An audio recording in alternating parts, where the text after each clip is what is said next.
Hello. Today we are in Islamabad, capital of Pakistan, to talk to Prime Minister Imran Khan. Since decades, Pakistan and India are stuck in a tense standoff about the region Jammu and Kashmir. Pakistan also neighbors Iran, now in a violent conflict with the United States and becoming the epicenter of an increasingly volatile Middle East tensions. Facing threats from inside and outside, what are Mr. Khan's plans? Hello. Sorry to keep you waiting. Thank you very much for making time for us. Thank you. Let me just quickly have a look. Hello. Mr. Prime Minister, your job must be one of the most complicated in the world. I mean, there is your relationships with the United States, there's China who really wants to invest here, but the more they invest, your relationships with the United States might become even a little bit more complicated. Then you have Iran, Afghanistan. Before you joined politics, you have had such a fantastic life. Why do you do that to yourself? So, a few questions. Let me start. Firstly, I came into politics because I felt that Pakistan has tremendous potential, always had tremendous potential. When we were growing up, Pakistan was the fastest growing country in Asia. Pakistan was a role model for development in the 60s. So we lost our way, and my whole objective of coming into politics was that we wanted Pakistan to achieve its potential, and it has huge potential. Now, your first question that we live in a tough neighborhood. We have issues, balancing act, because we have, for instance, Saudi Arabia, which is one of Pakistan's greatest friends, always been a friend in need for us. Then we have Iran, which is a neighbor, and we have always had good relationship with Iran. So the conflict between Saudi Arabia and Iran is something which for Pakistan would be disastrous if it went into some sort of a military conflict. So we are trying our best to make sure that these two, one neighbor and one friend, things do not deteriorate amongst them. Things do not actually lead to a conflict. And as it is, this region cannot afford another conflict. The other is Afghanistan. Pakistan is doing its best for peace in Afghanistan. Afghanistan is one country which has suffered in the last 40 years, and just purely on a humanitarian basis, apart from Afghanistan being our neighbor, we pray for this peace still to take place between the Taliban and the Americans and the Afghan government. So finally, there would be peace there. The biggest problem right now is India. I'd like to catch up on that. I mean, we were nearly facing a war last year, and ever since Prime Minister Modi scrapped this special status for Indian-administrated Kashmir last August, it's getting even more tense. What is your government doing or planning to diffuse these tensions with New Delhi? Look, I was the first political leader to warn the world about what has happened in India. India has been taken over by an extremist, a racially extremist, exclusive ideology, which is called Hindutva. The ideology stems from RSS. RSS was born in 1925. Its inspiration was the Nazi Party in Germany. The founding fathers of RSS believed in the Nazi ideology of racial superiority. And just as the Nazi ideology was built on hatred for another minority, similarly the RSS ideology is based on hatred for Muslims and other minorities, Christians as well. So therefore, I warn the world that it is a tragedy for India and I think for its neighbors that India has been taken over by this RSS ideology, which, by the way, 3 times was banned in India as a terrorist organization. RSS assassinated the great Mahatma Gandhi.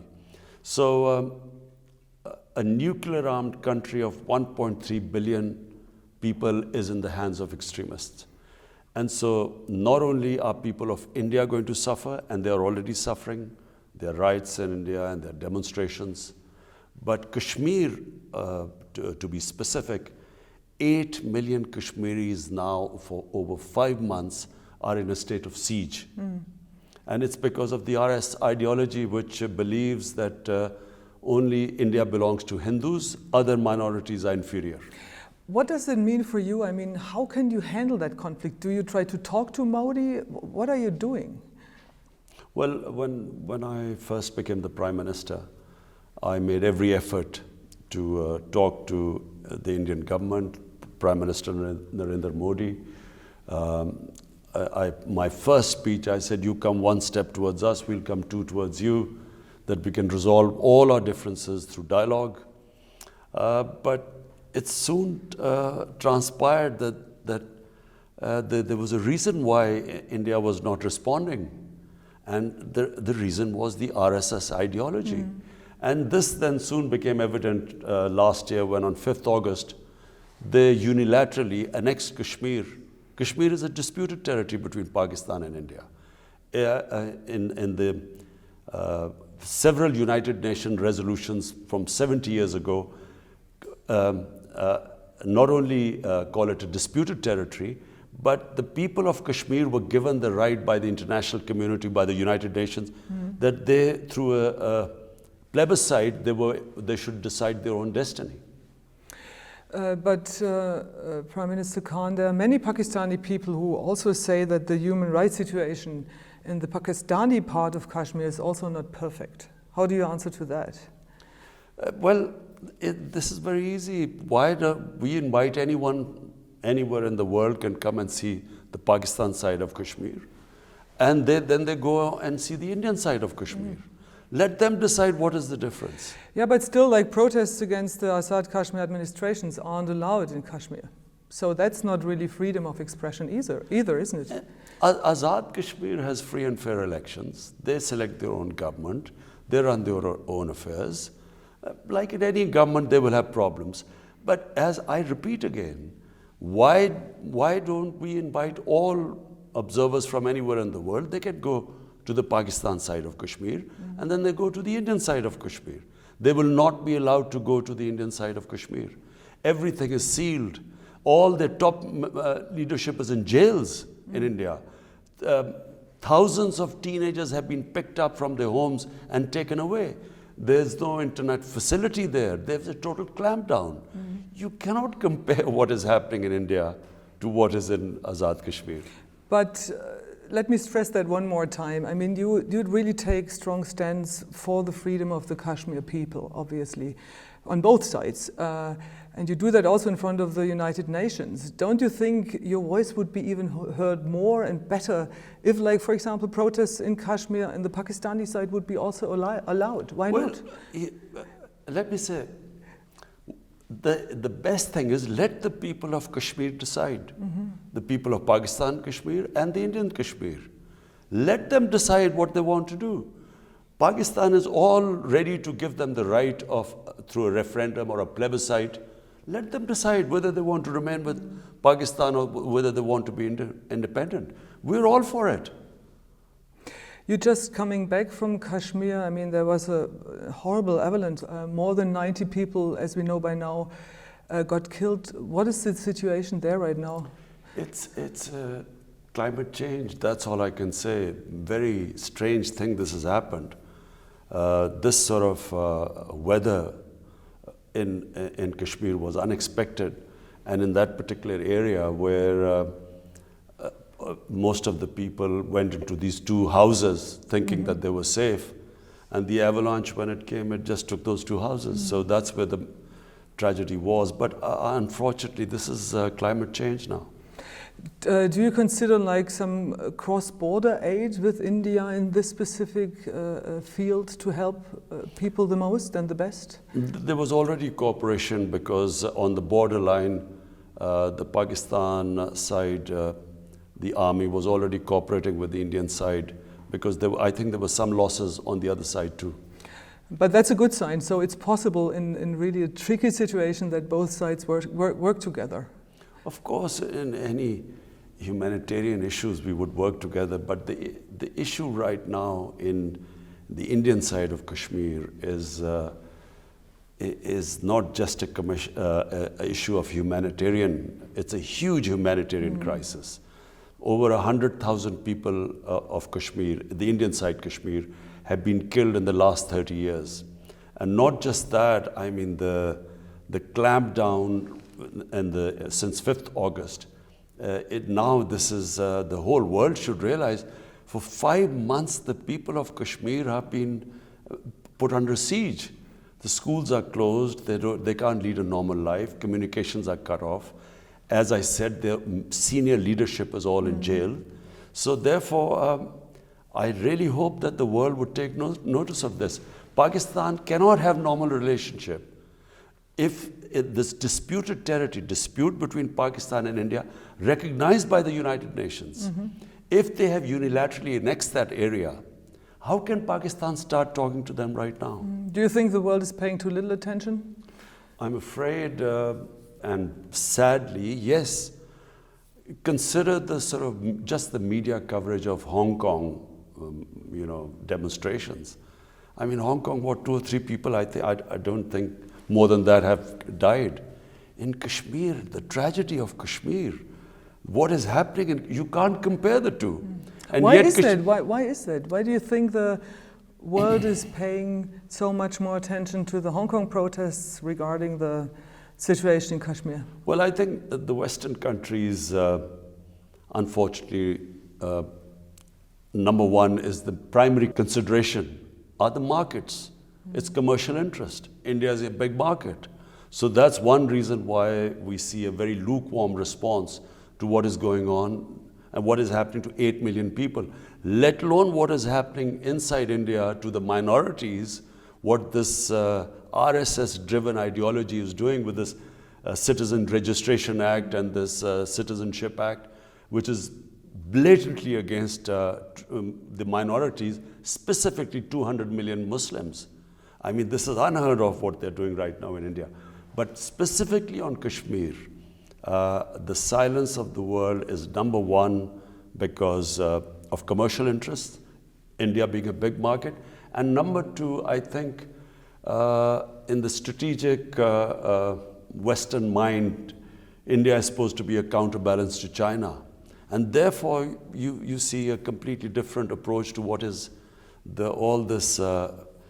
And I'm afraid this is going to pose a threat not just to Pakistan and the neighboring countries or to the Indian minorities, but eventually this will be a threat to world peace.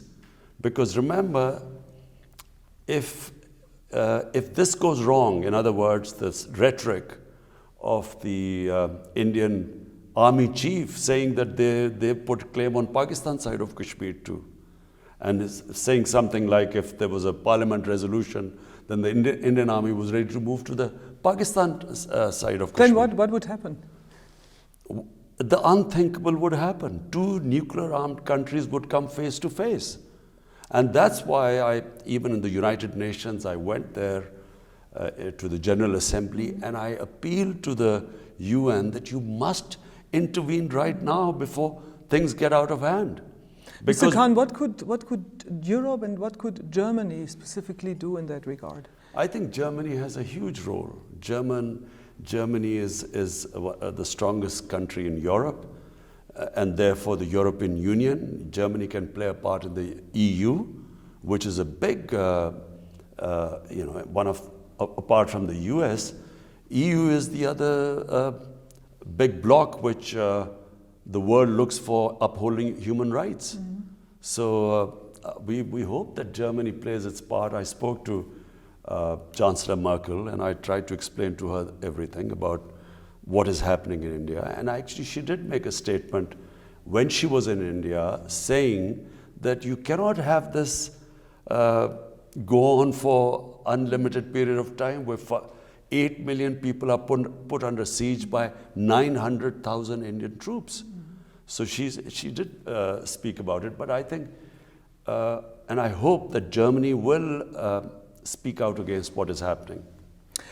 Mr. Prime Minister, you talked about minorities. Your government's Kartarpur corridor is along Indian Sikhs to visit a really important place of pilgrimage here in Pakistan, and you got a lot of applause for that. Do you think it can help to improve the relationship with India? You see, I have not understood that what was the mindset. I mean, no logical mind would not go towards solving, and I'm talking about Indian leadership and Pakistani leadership. Any logical mind would want to have peace and solve our issues through dialogue. It's logical because, you know, when you trade, we know in European Union that once trade starts between two countries, then the standard of living goes up in both the countries. Even if you suffer for an imbalance for a short time, but eventually everyone benefits from trade. So this is what I had in mind when I spoke to the Indian Prime Minister when I first won the elections. And the whole idea was that, you know, to alleviate poverty in the subcontinent, the best thing would be for India and Pakistan to start trade. Are you planning something for the Hindu community as well, so that they, for example, would be allowed to have a visa-free travel to India to visit their places there? At the moment, it's just a corridor. Kartarpur is just a corridor, because it's one of the most sacred. In fact, it is the most sacred place for the Sikh community, and it was only 4 kilometers from the border. So we thought that, you know, why should the Sikh community not be able to visit it from India or anywhere else in the world? And that would mean that the Hindu community also, it would be easier for them to go to India as well in a bigger thinking, in a bigger picture. Do you working on that? Yes, we would like that. But at the moment we have this tension going on. You know, there's bombing on the line of control right now in Kashmir. So we have this tense, and as I said, the Indian Army Chief just gave a threat in Pakistan that they could annex Pakistan side of Kashmir too. So we have a temporary problem, but in the long run, and I hope a sane government comes to India which is not driven by this mad racist ideology. What would be best for the subcontinent is if we can live in harmony with each other and trade with each other. And of course, there's only one difference, and that is Kashmir. And if that could be resolved according to what the United Nations Security Resolution was 70 years ago. Talking about the subcontinent, it's such a beautiful part of the world. I mean, especially Pakistan as well. Wouldn't it be great if you could kind of let tourism blossom and get more people here to visit these beautiful sites? We are opening up Pakistan for tourism. We have, for 70 countries, we have decided to give them visa on the airport. So it's a big change in Pakistan. We are really opening up our country for tourism. Pakistan is actually one of the most undiscovered tourism paradise in the world. There's our northern areas. If people like mountain tourism, I think there is the most unique place in the world as far as mountain tourism go are the northern areas. So what else are you going to do to improve tourism or to grow it's also an economical branch, right? I mean, well, for a start, our security situation has now improved. Pakistan has, been the safest since 2004. You know, really problems in Pakistan started after 2004 when we joined the war on terrorism, and so Pakistan came in the eye of the storm, and we lost a lot of people. 70,000 Pakistanis died in this war.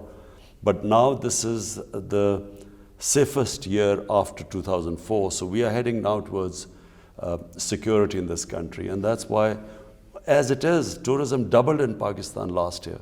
So as it is, because of the secure environment, we are having a lot of tourists now.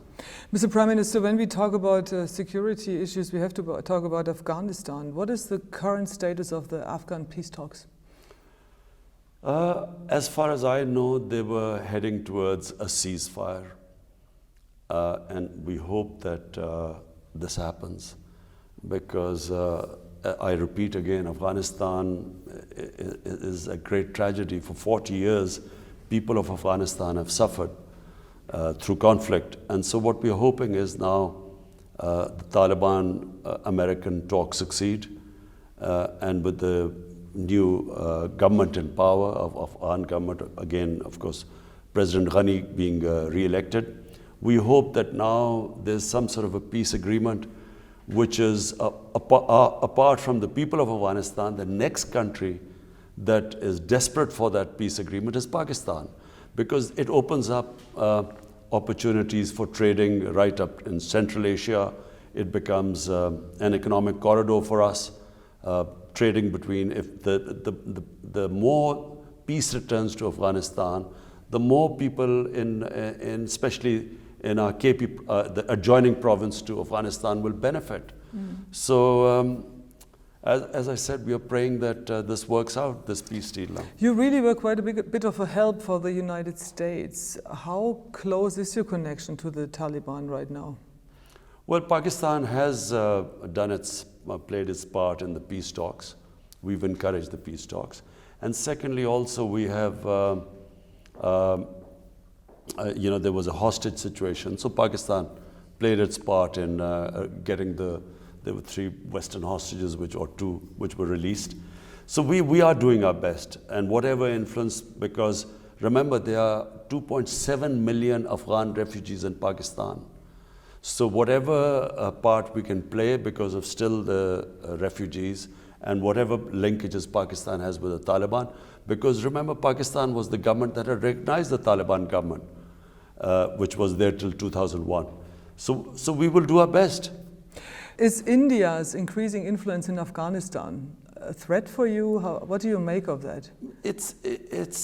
Well, any country, Afghanistan is an independent country, and it can have a relationship with anyone. Our problem was really when Pakistan, our security forces felt that India was instigating attacks into Pakistan through Afghanistan. That was the main concern of Pakistan. Apart from that, well, it's India and Afghanistan relationship is between the two countries.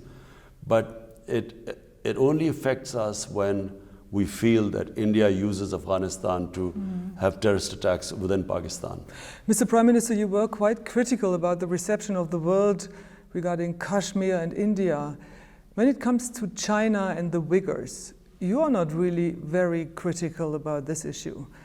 Why is that? I mean, you really kind of like to stress the fact that you see yourself as a bridge builder in the Muslim world. Why are you not more outspoken about the situation of the Uyghurs in China? Well, 2 reasons really. Number one, you cannot even, the scale of what is happening next door in India, you cannot compare that to what is supposed to be happening to the Uyghur community in China. I mean, just look at the scale. 8 million people in Kashmir are in an open prison for 5 months. So hence, I speak about that. Number 2, 200 million Muslims right now in India. With this Citizen Act, what we fear is disenfranchisement of these people. Remember that in 1935, when the Nazis started the pogrom against the Jews, first they had the Registration Act.